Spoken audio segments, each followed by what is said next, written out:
కొరింథీ సంఘమునకు రాసిన మొదటి పత్రిక 11వ అధ్యాయము 28 నుంచి 31వ వచనం వరకు మార్చి చదువుకుంటాం. కొరింథీ సంఘమునకు రాసిన మొదటి పత్రిక 11వ అధ్యాయము 28 నుంచి 31 వరకు.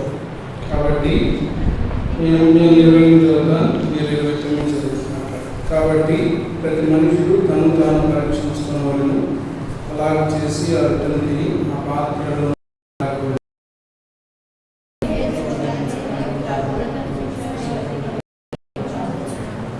అందువల్లనే మీరు అనేకులు బలహీనులను రోగులై ఉన్నారు, చాలా మంది నిద్రించుచున్నారు.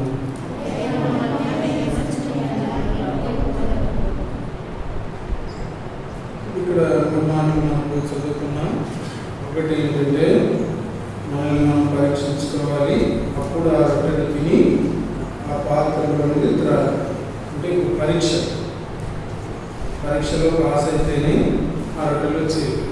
రెండవది ప్రభు శరీరం వివేచింపక, అంటే అది ప్రభు శరీరం కాదు, లేకపోతే రొట్టె రాహేల్ సిస్టర్ చేసింది, రేచల్ సిస్టర్ చేసిందన్న రొట్టె మా అని అనుకొని తిను. అది ప్రభు శరీరమని, ప్రభు యొక్క రక్తము సాదృశ్యమైన రొట్టె ద్రాక్షరసమని నమ్మి అందులో చేయాలి. మూడవది ఏంటంటే ఒకవేళ అయోగ్యంగా తాగితే తింటే వచ్చే పరిస్థితులు ఏంటి? బలహీనత, రోగము, ఈ మూడు అనుకోవాలి. అంటే అయోగ్యంగా మనం చాలా మందికి కొన్ని బలహీనతలు అన్ఎక్స్పెక్టెడ్గా వస్తూ ఉంటాయి. విశ్వాసులకు ఎందుకు ఇలాంటి పరీక్షలు అనుకుంటాం, విశ్వాసులకు ఎందుకు ఇలాంటి రోగాలు అనుకుంటాం, విశ్వాసులకు ఎందుకు ఇలా ఆకస్మికంగా వెళ్తున్నారు అనుకుంటాం. ఈ సమస్యలన్నీ దీనివల్లనే వస్తాయి. ప్రామాణికంగా వాక్యం వింటుంటాం, విని కూడా భయం లేకుండా ప్రభువుల్లో చేయాలి. మనం పరీక్షించుకోకుండా ఎప్పుడైతే ప్రభువుల్లో చేయవేస్తామో అప్పుడు మనకు నష్టం సమకూర్చబడుతుంది. రోగం వస్తుంది, బలహీనత వస్తుంది, రోగం వస్తుంది, మరణం. ఈ మూడు వస్తాయి. తెలుసు మరణం అంటే ఆధ్యాత్మిక మరణం, భౌతిక సంబంధమైన మరణం కూడా.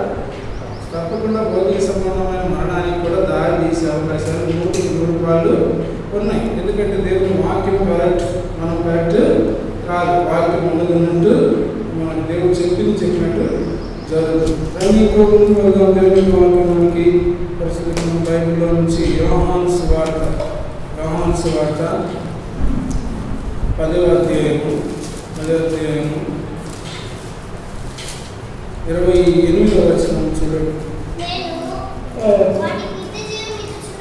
నేను వాటికి నిత్య జీవం ఇస్తున్నాను కనుక అవన్నిటికీ నశింపవు, ఎవడును వాటిని నా చేతుల నుండి అపహరింపడు. ఏమిస్తున్నాడ ప్రభు? నేను వాటికి నిత్య జీవం ఇచ్చుచున్నాను. 27 నా పేరు నా స్వరూపమును, నేను వాటిని ఎరుగుదును, అవి నన్ను వెంబడించును. అంటే ప్రభువును మనము పెరగాలి, అప్పుడు నిత్య జీవం ప్రభు మనకు ఇస్తాడు. ప్రభు నీకు తెలుసా? బైబిల్ పల్లె పాడుకుందాం. మాట బంగారు మాట, బైబిల్లో మాట, యేసు మాట. బలే మాట బంగారు మాట, బైబిల్లో మాట, యేసు మాట.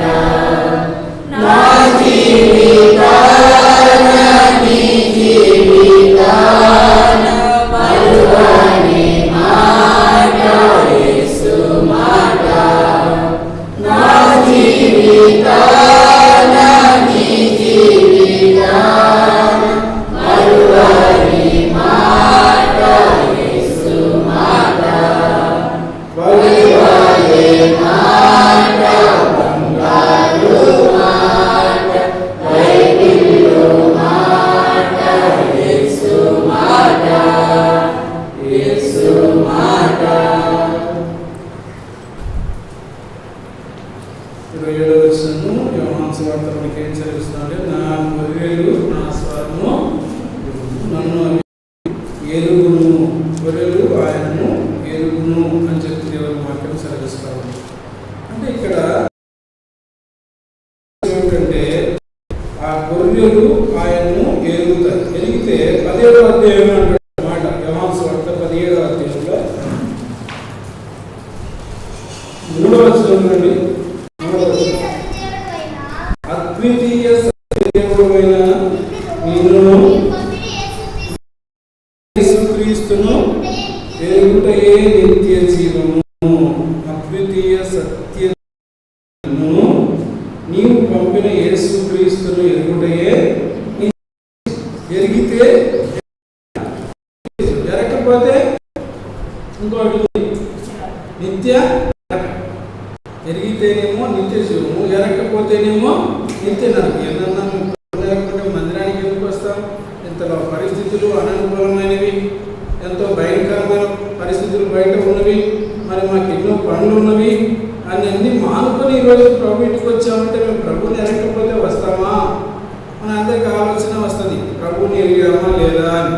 అందుకే ప్రభు శిష్యులు కూడా అడుగుతాడు అప్పుడప్పుడు, నేను ఏమనుకుంటున్నారు మీరు అని, నన్ను ఎవరు అనుకుంటున్నారు అని ఆయనకు అనుమానం వచ్చింది. వాళ్ళు వెంబడిస్తున్నారు కానీ సరైన రీతిలో వెంబడించలేదు. వెంబడించినప్పుడు ప్రభుకు అనుమానం వచ్చి, నేను ఉంటే మీకు తెలుసా అసలు నన్ను గురించి ఏమనుకుంటున్నారు అని చాలాసార్లు అడిగాడు ప్రభు. సరే, ఇక్కడ దేవుని యొక్క వాక్యం ఏం చదివిస్తా ఉందంటే పిల్లరా, ప్రభు అయినటువంటి దేవుని ఎరగటమే నిత్య జీవము. నిత్య జీవము అంటే నిత్యము జీవించటం. రెండవది ఆయన మనకు నిత్య జీవము అంటే ఆయన నీవు నేను ఎరిగితే అదే నిత్య జీవం అంటే అద్వితీయ సత్యదేవుడైన నిన్నును నీవు పంపిన క్రీస్తుని ఎరుగుటయే నిత్య జీవము. అద్వితీయుడు సత్యదేవుడు, సత్యము ఉందా చెప్పుకున్నాం యోహాను సువార్త 14:6లో, మార్గమును సత్యమును జీవము. సత్యదేవుడు ఆయన, సత్యదేవుడు. సత్యము అంటే అబద్ధము లేనివాడు, అబద్ధము ఆడనివాడు, మాట తప్పనివాడు, మాట ఇచ్చి వెనుకకు తిరగనివాడు. ఆయన మాట నెరవేర్చి తిరిగి వెళ్తుంది కానీ నిష్ఫలము కానేరదు. దేవుడు అబద్ధ మాటకు నరుడు కాదు. ఇజ్రాయేలు కాపాడువాడు కురుకడు, మాట ఇచ్చాడు అంతే కాదు. అద్వితీయ సత్యదేవుడు, సత్యదేవుడు, సత్యం సత్యం సత్యం సత్యం. ఆయన నిజం నిజం నిజం, ఉన్నవాడు ఉన్నవాడు ఉన్నవాడు, పరిశుద్ధుడు పరిశుద్ధుడు పరిశుద్ధుడు, మాట తప్పనివాడు మాట తప్పనివాడు మాట తప్పనివాడు, ఎంతటికైనా నమ్మదగిన వాడు. ఆయన అబద్ధ మాట అన్యాయం చేయట అసంభవం. కాబట్టి ఆయన్ని ఎరగటమే ఏంటంట నిత్య జీవం. ఆయన ఎరగాలి ఎరగాలి. ఇప్పుడు మనకు ముఖ్యమంత్రి జగన్మోహన్ రెడ్డి గారు అందరికీ తెలుసు కదా, మనందరికీ తెలుసు. కానీ మనము ఆయన గుర్తించాలి. మనము కూడా ఆయన గుర్తిస్తే అప్పుడు ఆయన మనకు బాగా మంచి పరిచయము ఉన్నట్టు. ఆయన అట్లా ప్రభువారు కూడా అందరికి యేసు అంటే సర్వ సృష్టికి తెలుసు. కొందరు అనుకుంటారు ఇతరుల దేవుడు అనుకుంటారు, కొందరు అనుకుంటారు ఇన్ని ఏదో దేశస్తు దేవుడు అనుకుంటారు, కొందరు అనుకుంటారు ఆయనే సృష్టికర్త అనుకుంటారు. అట్లా కొందరు తెలుసు. ఇప్పుడు ఆయన సృష్టికర్తగా తండ్రిగా నువ్వు స్వీకరించాలంటే నువ్వు ఏమి ఎరిగి ఉండాలి అనేటువంటి విషయాన్ని కొన్ని చూద్దాం. రెండు కీర్తన గ్రంథంలో ఒక మాట ఉంటుంది పిల్లగా, 9వ కీర్తన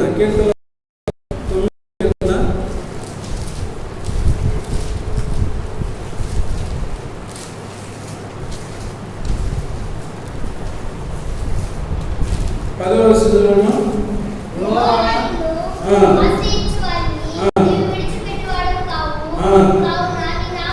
నీ నామమును ఎరిగిన వారు నిన్ను నమ్ము.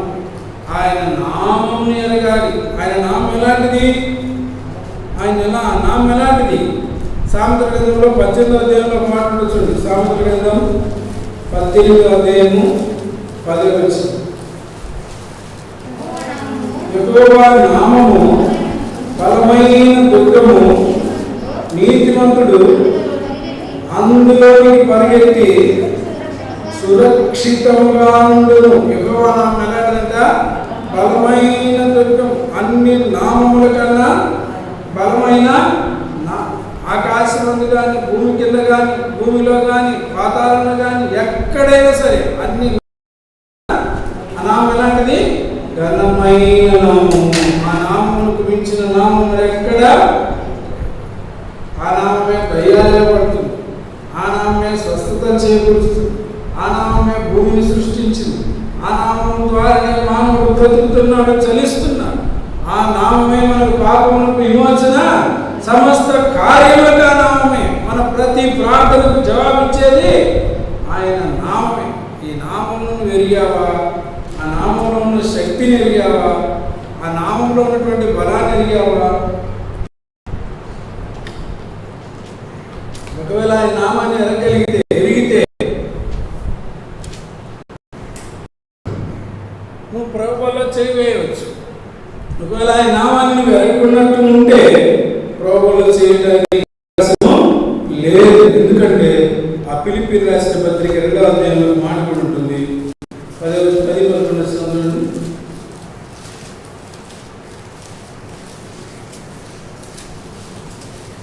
భూమి మీద 9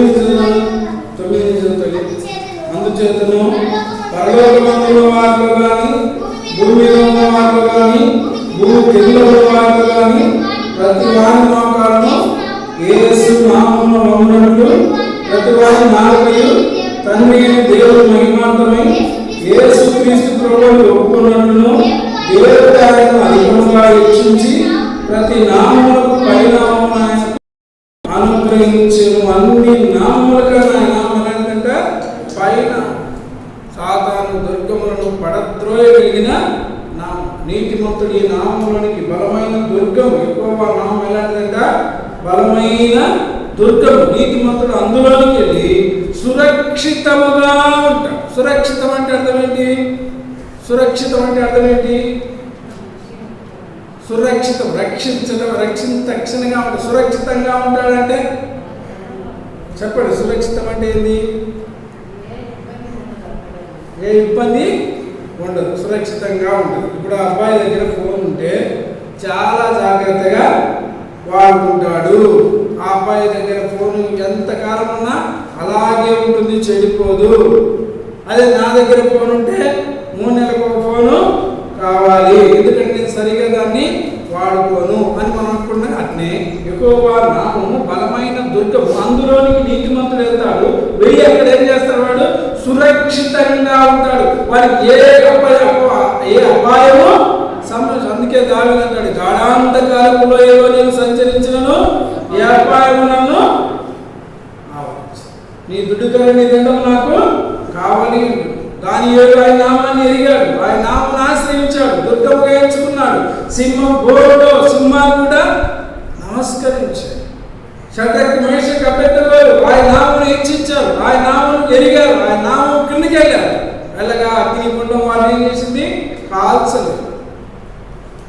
నీతిమంతులు సురక్షితముగా ఉంటారు. ఆయన నామం బలమైన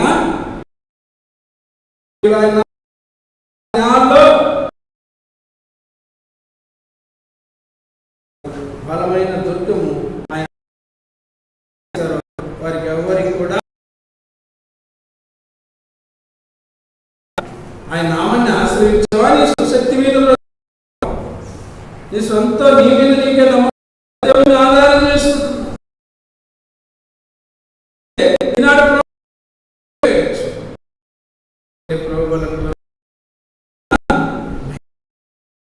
ఆయన శక్తిని వాళ్ళు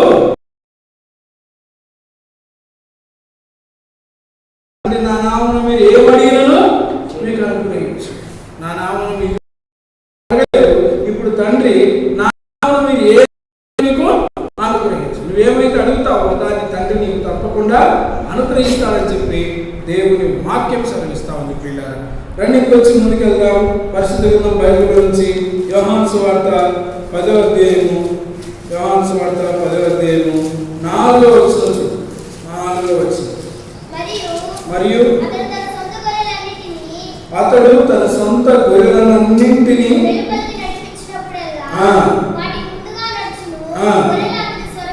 అతని స్వరమెరుగును కనుక అతన్ని వెంబడించును. ఆయన నామమును ఎరిగిన వారు ఆయన వెంబడిస్తారు. మొట్టమొదటి ఎవరు వెంబడిస్తారంటే ఆయన నామమును ఎరిగిన వారు ఆయనను వెంబడిస్తారు. రెండవది ఎవరు వెంబడిస్తారు? ఆయన స్వరమును. ఆయన స్వరం ఎంతో కాలమైంది పాపం దేవుని మందిరంలోనే ఉన్నారు. ఏలీ కుమారుడు వారు దేవుని స్వరాన్ని విన్నారా? వారికి వినపడిందా? నిన్నగా వచ్చాడు చిన్న బాలుడు, యెహోవా మందిరంలో పరిచర్య చేస్తూ ఉన్నాడు. ఆ బిడ్డ ఏం చేశాడు? దేవుని స్వరాన్ని విన్నాడు. చాలామంది అలాగే మోసపోతూ ఉంటారు. మేము దేవుని స్వరాన్ని విన్నామంటారు. దైవ స్వరం కూడా ఏర్పడుతుంది ఒక్కోసారి. దేవుని స్వరము దైవ స్వరము అర్థం కాక గలిబిలి అవుతూ ఉంటారు. దేవుని చేత నడిపించబడుతున్నామా?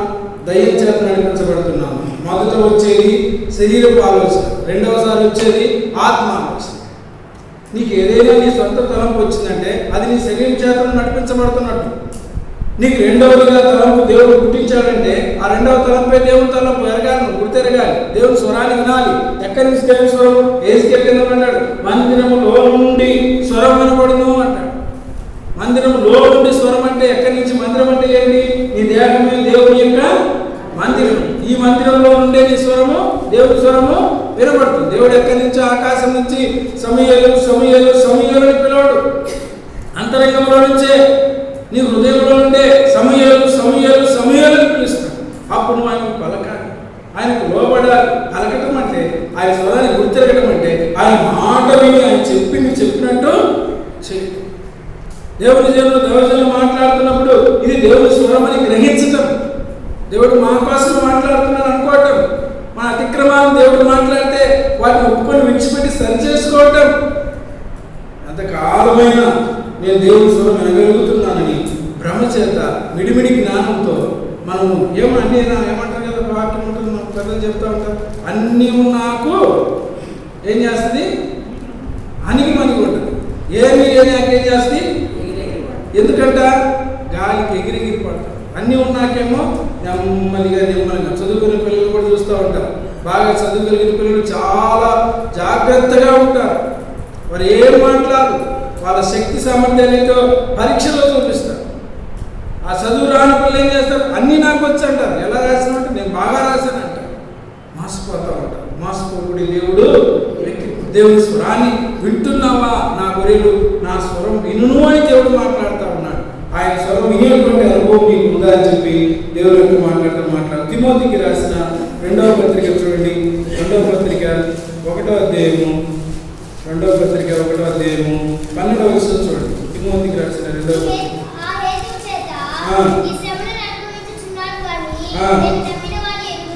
నేను నమ్మిన వాని ఎరుగుదును గనక సిగ్గుపడను.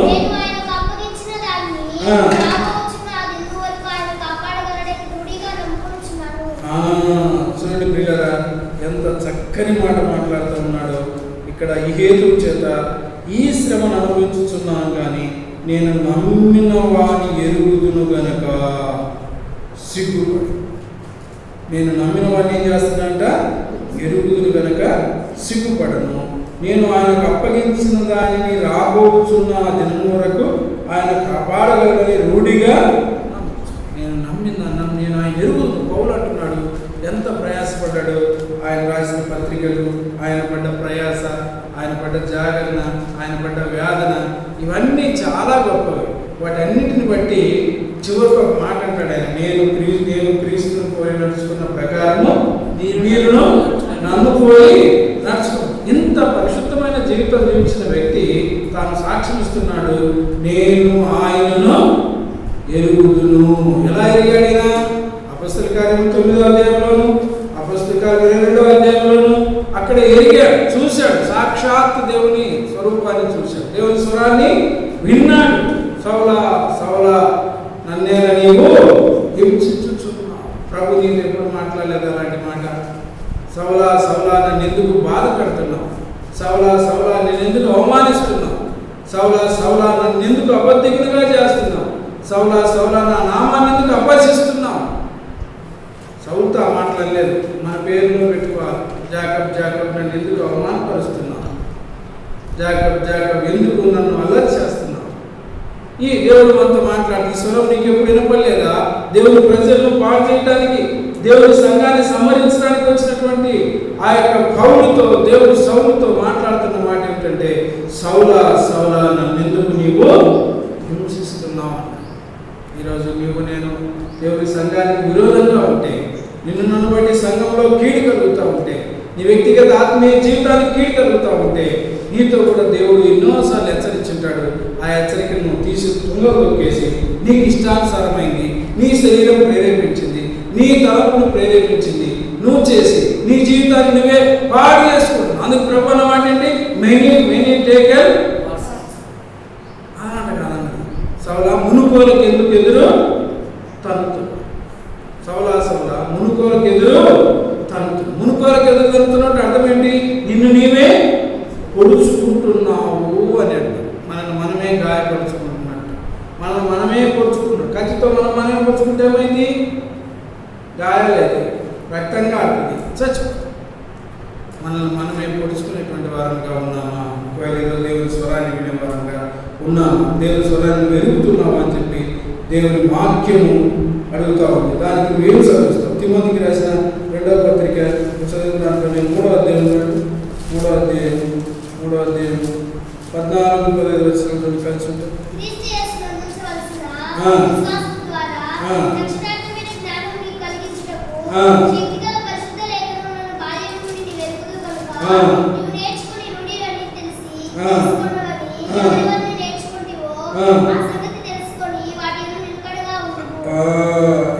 బాల్యం నుండి అంటే సండే స్కూల్ నుండి, లేకపోతే నువ్వు రక్షించబడ్డప్పుడే బాల్యం, అప్పటి నుంచి కూడా నువ్వు ఏం వాక్యం తెలుసుకున్నావు? శక్తిగల వాక్యం. శక్తిగల విశ్వాసం ద్వారా రక్షణార్థమైన జ్ఞానం నీవు కలిగించటకు శక్తిగల పరిశుద్ధ లేఖనములు బాల్యం నుండే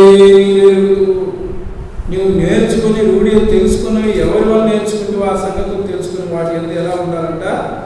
నిలకడగా ఉండాలంట. నిలకడగా ఉండాలి. తర్వాత దైవజనుడు సన్నుతుడై ప్రతి సత్కార్యములకు పూర్ణంగా సిద్ధపడి ఉన్నట్లు దైవావేశమును కలిగిన ప్రతి లేఖను ఉపదేశించుటకును, ఖండించుటకును, తప్పుదిద్దుటకును, నీతియందు శిక్ష చేయుటకును ప్రయోజనకరం. మనం నేర్చుకున్నది ఇది. మన ప్రభు ఏం నేర్పాడంటే ఆయన ఎరగడం ద్వారా మనం యథార్థంగా ఉండాలని నేర్పుతా ఉన్నాడు. ఎరిగిన వాక్యాన్ని ఏం చేయాలా? మన హృదయంలో ఉంచుకొని వాక్య ప్రకారం మనము జీవించాలి. వాక్యం ఎరుగుదు, నీకు తెలుసు, ఎప్పటి నుంచో తెలుసు. వాక్యం ఎరిగి వాక్యంలో నుండి తొలగిపోయి మన జీవితాన్ని కట్టుకుంటున్నాం. వేరొక కాడి కిందికి వెళ్తున్నాం. అక్రమానికి, అన్యాయానికి, మోసానికి, దగాకు, కుట్రకు, దొంగతనానికి, వ్యభిచారానికి, అహంకారానికి దారితీస్తాం. వీటన్నిటిని బట్టి నువ్వు ఎరిగిన వాక్యం ఏం చేశావు? వాక్యం పక్కన పెట్టడం ద్వారా నీకు వచ్చిన మేలేది? నువ్వు ఎవరి చేత నడిపించబడుతున్నావు? నువ్వు ప్రభువు ఎరిగావా? సైతాన్ని ఎరిగావా? అపవాది చేత నడిపించబడుతున్నావా? ప్రభు చేత నడిపించబడుతున్నావా? నీ దేవుని ఆత్మ, దురాత్మ ఎవరికి ఉన్నావు? ఈరోజు ప్రభు ఆత్మను వెరిగితే, ప్రభు ఆయన నామాన్ని వెరిగితే, ప్రభువు నడిపింపు కింద మనం ఉంటాం.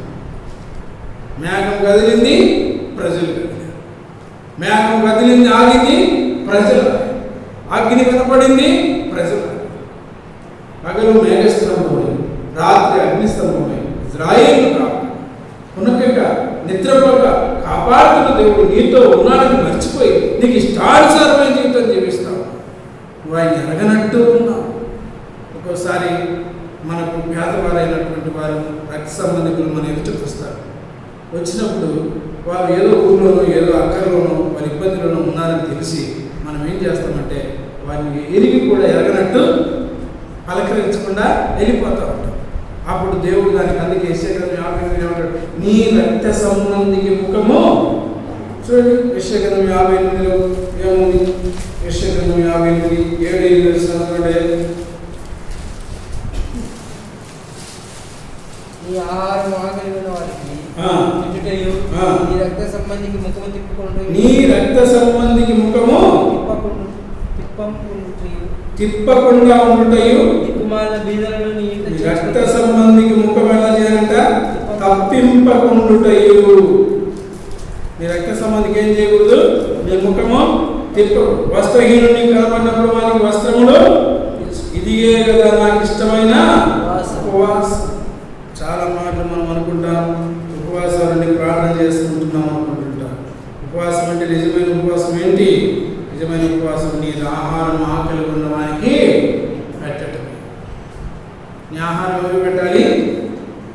ఆకలి కొన్న వానికి పెట్టాలి. నీ రక్త సంబంధికి ఏం చేయాలి? ముఖము తప్పించుకోకూడదు. వాడి ఇబ్బందుల్లో బాధల్లో ఉన్నప్పుడు నువ్వు ఏం చేయాలంటే తప్పకుండా అతనికి నువ్వు చేయవలసిన సహాయము చేయాలి. రక్త సంబంధికులు నా వారు కాదని దూరంగా ఉండకూడదు. వాళ్ళు పేదవారిని దూరంగా ఉండకూడదు. చేయదగిన సహాయం నువ్వు చేయగలిగితే చెయ్యాలి. ఆహారం ఆకలి ఉన్న వారికి పెట్టాలి. పెట్టాను అలవాటు ఉందా? పెట్టాలి అన్న సరి కూర్చో తల్లి.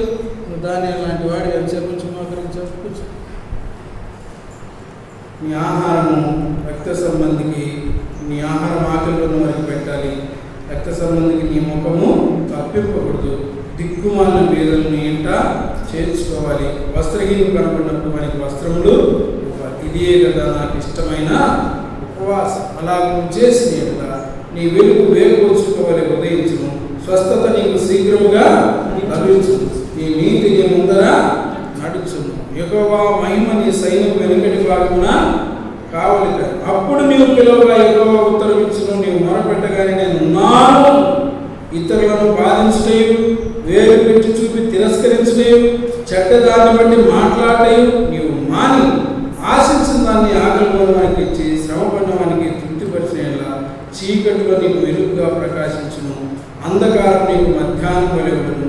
యెహోవా నిన్ను నిత్యము క్షామకాలం తృప్తి పొందుతావు. ఇలాంటి కరువు కాలంలో కరోనా వచ్చింది, పేదలు ఉన్నారు నీ చుట్టుపక్కల, నీకు తెలిసిన వాళ్ళు, నీకు సమృద్ధి ఉంది, ఈ సమృద్ధిలో నుంచి మొత్తానికి ఇవ్వండి. ఒకవేళ మనకి ఈ దినము కొంతకాలం మరి ఆరాధన జరగకపోవచ్చు, దేవుని వాక్యం నీకు దగ్గరగా లేకపోవచ్చు. నీ హెచ్చరిక, దేవుని హెచ్చరిక. నువ్వు ఆయన నామాన్ని ఎరిగిన వాడివైతే ఆయన ఏం చేయాలంట? ఆయన ప్రజలు ఆకలి కొన్న వారికి అన్నం పెట్టేవారు.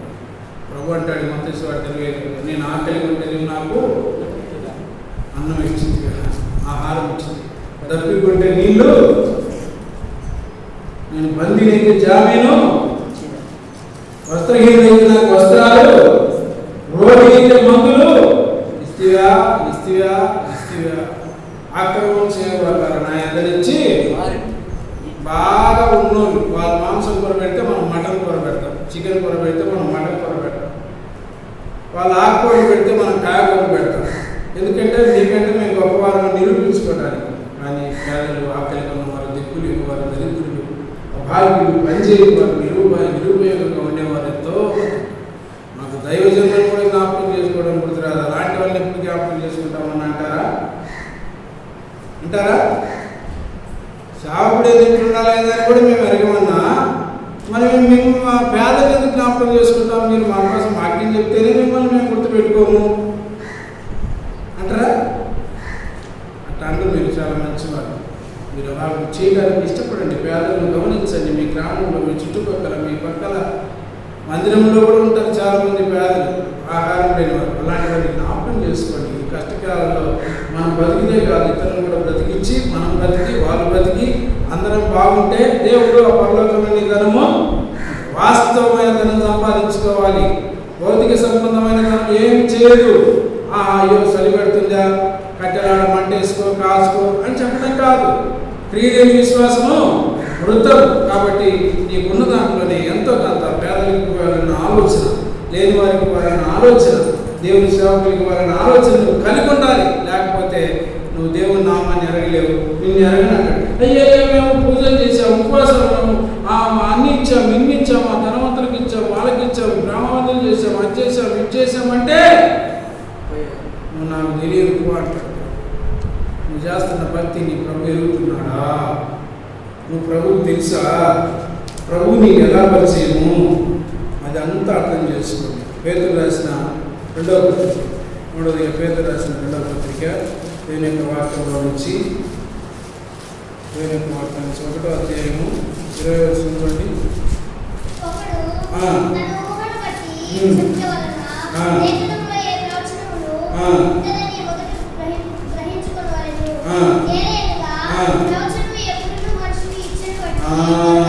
దేవుని స్వరాన్ని వినేటువంటి మనము చాలాసార్లు ఏం చేస్తామంటే మాసిపోతూ ఉంటాం. మాసిపోయి ఏమనుకుంటామంటే మన ఊహను బట్టి చెప్పుకోవడం వలన లేఖనంలో ఏ ప్రవచనము పుట్టదని మొదట ఫస్ట్ మనం గ్రహించుకోవాల్సినటువంటి విషయం ఏంటి? ఊహ. ఊహ అంటే ఊహించుకోవటము. అర్థమైందా? అంటే దేవుడి మీతో మాట్లాడితే ఆ వాక్యం కాడని నిలబెట్టి కట్టేసి తిప్పి తిప్పి ఆడికే తీసుకొస్తాడు. దేవుడి మీతో మాట్లాడుతుంటే నువ్వు ఊహించుకుంటావు అంతే. ఈ వాక్యం నాది, ఆ వాక్యం నాది, ఇది నా కొరకు ప్రభుత్వం వచ్చాడు, ఇది నాది, ఇది నాతో స్పష్టంగా మాట్లాడాడు అని మోసపోతాం, రాసుకుంటాం, ఎత్తిపెట్టుకుంటాం, దాచిపెట్టుకుంటాం. అది నీ జీవితంలో నెరవేర్చుకోవాలి. ఎందుకంటే దేవుడు నీకు ఇవ్వలేదు కాబట్టి. ఏం చెప్తా ఉన్నాడంటే ఒకరిని ఊహను బట్టి చెప్పడం వలన లేఖనంలో ఏ ప్రవచనము పుట్టదు మొదట గ్రహించుకోవాలి. ఏదైనా ప్రవచనము ఎప్పుడు మనుషుని యొక్క ఇచ్ఛను అంటే కోరికను బట్టి కలగదు, కానీ మనుషులు పరిశుద్ధాత్మ వలన ప్రేరేపింపబడిన వారై దేవుని మూలముగా. ఎవరి వల్ల ప్రేరేపింపడతారండి? ఎవరు ప్రేరేపిస్తారు? దేవుడు నాతో మాట్లాడాలని నీతో ఎవరు ప్రేరేపిస్తారు? నిన్ను దేవుడే ప్రేరేపిస్తాడు. దేవుడు ప్రేరేపించాలి స్వరాన్ని నీతో వినిపిస్తాడు. బాలుడితో మాట్లాడతాడు,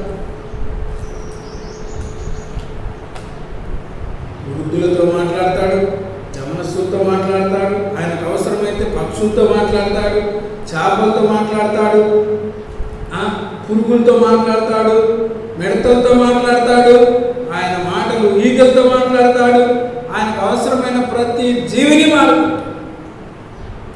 అందుకే దేవుని వాక్యం మనకు హెచ్చరించినప్పుడు దేవుడు మాట్లాడుతున్నాడు అని మనం చెప్పుకునే ముందు ఈ వాక్యం దేవుడు నాతో మాట్లాడా లేదా, ఇది నిజమా కాదా, నేను భ్రమపరచబడుతున్నానా అనేది మనం ఆలోచించుకోవాల్సిన అవసరం ఎంతైనా ఉంది. ఎందుకంటే ఒక వాక్యం పరిశుద్ధాత్మ దేవుడు మనుషుని ఇచ్ఛను బట్టి మాట్లాడు, వాడి ఊహను బట్టి, మనుషుని యొక్క కోరికను బట్టి కానీ ఊహను బట్టి కానీ మాట్లాడు. ఆయన ఏం చేయదలుచుకున్నాడో అదే చేస్తాడు. యోనా ఇచ్చ ఏమిటి? తర్శీసుకుపోవాలి. యోనా కోరిక ఏమిటి? తర్శీసుకుపోవాలి. తర్శీసుకుపోయిన తర్వాత ఏం చెప్పేవాడు యోనా? నన్ను దేవుడు తర్శీసుకు తీసుకుపోమన్నాడు, నాకు మాట ఇచ్చాడు కాబట్టి ఆ మాట ప్రకారం నేను వచ్చాను, మీ మధ్య పరిచయం చేస్తానని చెప్పేవాడు తర్శీసు. కానీ దేవుని ఇష్టం ఏంటి? నరుని హృదయంలో అనేకమైన ఆలోచనలు పడతాయి. యెహోవా తీర్మానమే స్థిరమై, యెహోవా తీర్మానం స్థిరం, మనుషుని హృదయంలో ఏమీ పుట్టదు. కాబట్టి ప్రతి లేఖనము కూడా మనుషుని ఇచ్చ నుంచి పుట్టదు, మనుషుని కోరిక మేరకు పుట్టదు. ఆ ప్రతి లేఖనం కూడా పరిశుద్ధాత్మ వలన కలుగుతుంది. ఇలాంటి అనుభవం నీకుందా? ప్రభు వల్లకి వెళ్ళకమునకు ఆయన నామమును మొదట ఎరిగినావా? రెండవదిగా ఆయన ఆత్మచేత నడిపించబడి ఆయన స్వరాన్ని వింటున్నావా? నీతో మాట్లాడుతున్నాడా? నీతో మాట్లాడుతున్న దేవుని స్వరమేనా లేదా దయ్యపు స్వరం? మనం నడిపించేవాడు దేవుడైతే దైవికమైన స్వరం నీతి న్యాయమును అనుసరిస్తుంది. దయ్యపు స్వరం అయితే అపవాది క్రియలను వెంబడిస్తుంది. వాడి క్రియలన్నీ కూడా మనం మోసంలోనికి నడిపిస్తాయి.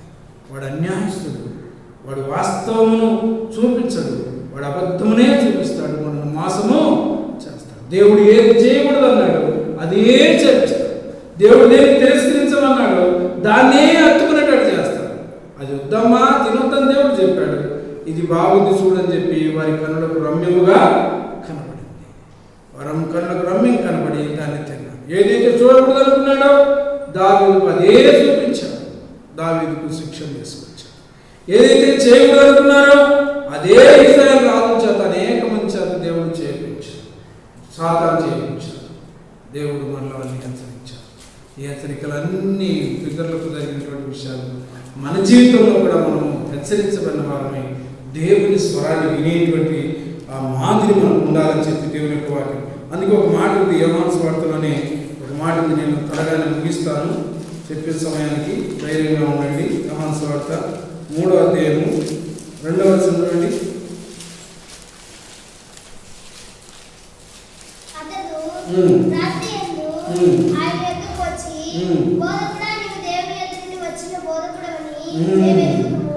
చూడు, ఇతరులు ఎరిగాడంట. ఎక్కడి నుంచి వచ్చాడంట? దేవుని. పౌలు ఎరిగాడు దేవుని. ఇక్కడ ఇతను కూడా యోహాను సువార్త యోహాను అంటుండే. ఇక్కడ ఎవరితను? నతనీయేలేనా? ఏమంటున్నాము? అందుకే రెండవ చదువునా? మొదటి వచ్చి యూదుల అధికారి నికోదేము పరిచయుడును. అతడు రాత్రి నికోదేము అనేవాడు. అతడు వచ్చి యేసు దగ్గర ఏమంటున్నాడు? అందుకు యేసు అతనితో ఒకడు ఏమంటున్నాడు? దేవుడు అతనికి తోడై ఉంటేనే కానీ నీవు నువ్వు దేవుని యొద్ద నుండి వచ్చిన బోధకుడవని నేను ఎరుగుదుము అంటున్నాడు. అతడు ఇజ్రాయేలు నికోదేము. అతడు యేసు ప్రభు ఎక్కడి నుంచి వచ్చారని నమ్మాడు? దేవుని యొద్ద నుంచి వచ్చినాడని చెప్పి నమ్ముతా ఉన్నాడు. ఎంత నమ్మకమో చూడండి. వాళ్ళకు ఎరగావా? దేవుని స్వరాన్ని మీరు వింటున్నావా? వినగలుగుతున్నావా? 3వ తలంపులోకి వెళ్దాం. చివరికి తలంపు చూసుకొని ప్రభు యొక్క వాళ్ళలోకి మనం వెళ్దాం. అంటే 3వదిగా ఆయన నామం ఎరిగిన వారంగా మనం ఉండాలి. ఆయన స్వరాన్ని వినేవారిగా మనం ఉండాలి. 3వదిగా ఏమనగాలి? 10వ అధ్యాయం యోహాను సువార్త 10వ అధ్యాయము 15వ వచనం. 15వ వచనం.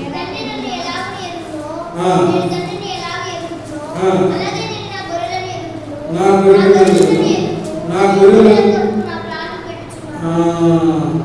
చివరిగా చెప్పిన మాట ఏమిటంటే, మొట్టమొదటి ఆయన నామం ఎరిగి ఉండాలి, రెండవది ఆయన స్వరాన్ని వినేవారుగా ఉండాలి, 3వదిగా ఆయన్ను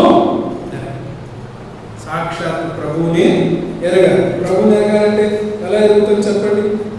ఎలా ఎరుగుతాం? ప్రభువుని ఎరగాలంటే ఎలా ఎరుగుతాం మనం?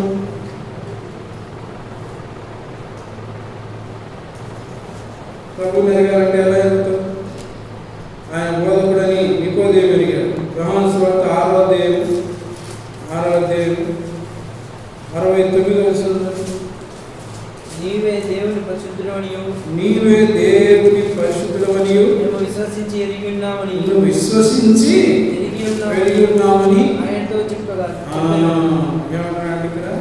నీవే దేవుడవని పరిశుద్ధుడవని విశ్వసించి ఎరిగి ఉన్నావు అని చెప్పాడు. నీవే దేవుడని. యేసు వారు దేవుడని. పైన 68లో నిత్య జీవపు మాటలు గలవాడని.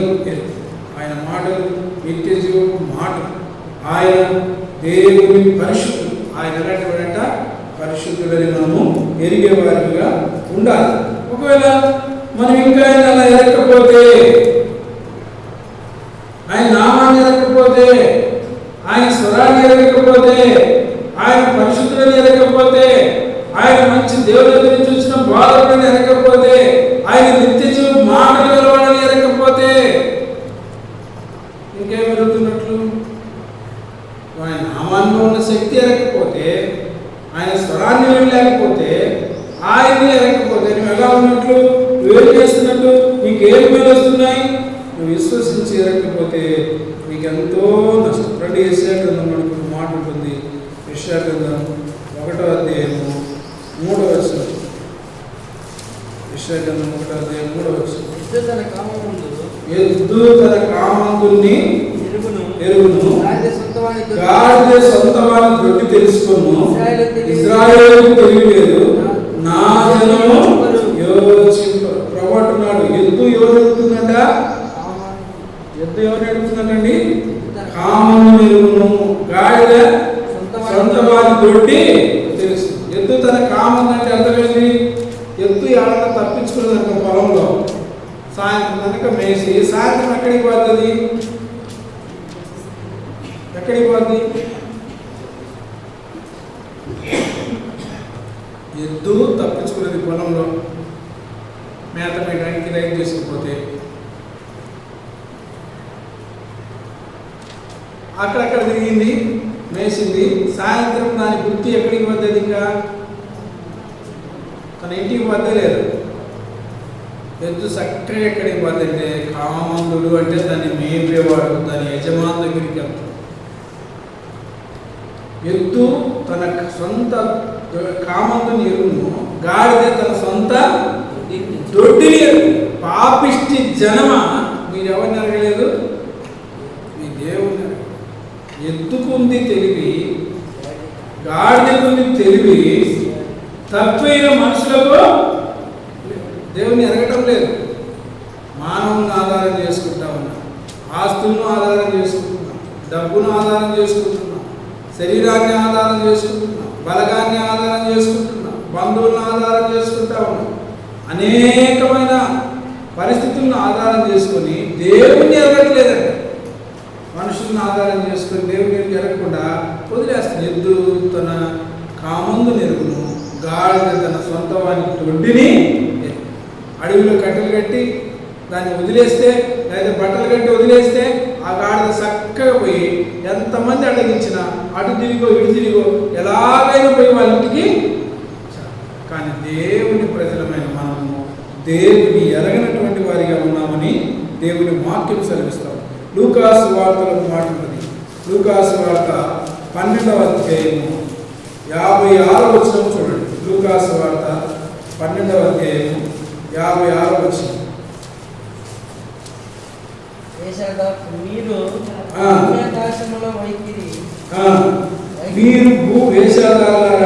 మీరు భూమి ఆకాశముల వైఖరి గుర్తింపనేరుగుతురు.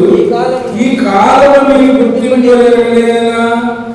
ఏది న్యాయమో మీ అంతటా మీరు విమర్శింపవల్ల వాదించే వారితోనూ. చూడండి, అది చాలు. ఏమంటున్నాడంటే, భూమి ఆకాశములను వేషాదారులారా, ఏ గాలిక సాపిత్తే వాళ్ళారా, ఏ సమయానిక ఏసం వేసుకునే దౌర్భాగ్యులారా. ఎవడంటావు? మనం ఎలా ఉన్నామంట? వేషాదారులు, వేషం వేసేవారుగా ఉన్నామంట.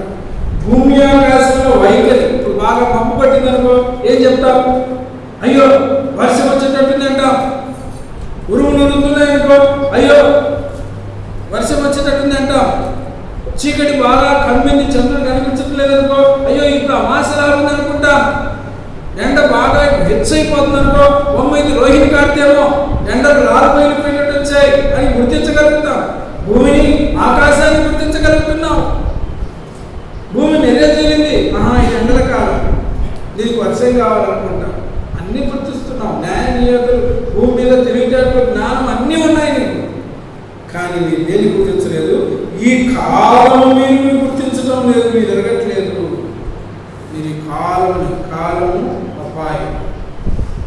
కాల విలువ నీకు పాటుంది కదా, కాల విలువ నీకు తెలియకపోయిన పాడ మన పాట. కాల విలువ నీకు తెలియకపోతే ఏ మొదలు పురుషించిపోతావు, నశించిపోతావు. ఈ కాలం యొక్క విలువను మేము గుర్తించేవారిగా ఎలా ఉన్నది మన పరిస్థితి అంటే పిల్లరా, రండి దేవునికి వాక్యం. రోమిలికి రాసిన పత్రిక 7వ అధ్యాయంలో మాట్లాడుతుంది. 7వ అధ్యాయము 15వ వచనం. 7వ అధ్యాయము 15వ వచనం.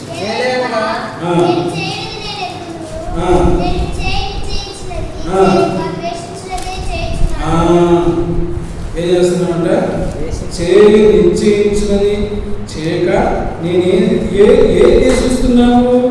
దేవుడు దేశిస్తున్నావు. దేవుడు ద్వేషించిన దాన్ని నువ్వు ఇష్టపడతావు. దేవుడు తిరస్కరించిన దాన్ని కావాలనుకున్నావు. అందుకే 14వ వచనం, ధర్మశాస్త్రం ఆత్మ సంబంధమైనదని ఎరుగుదుము, అయితే నేను పాపమునకు అమ్మబడి శరీర సంబంధమై ఉన్నాను. ఏదైనా నేను చేయనది నేను ఎరగను, నేను చేయ నిశ్చయించున్నది చేయక ద్వేషించున్నదియే చేస్తాను. దేవుడు ఏదైతే చేయమన్నాడో దాన్ని చేయనే. దేవుడు దేనైతే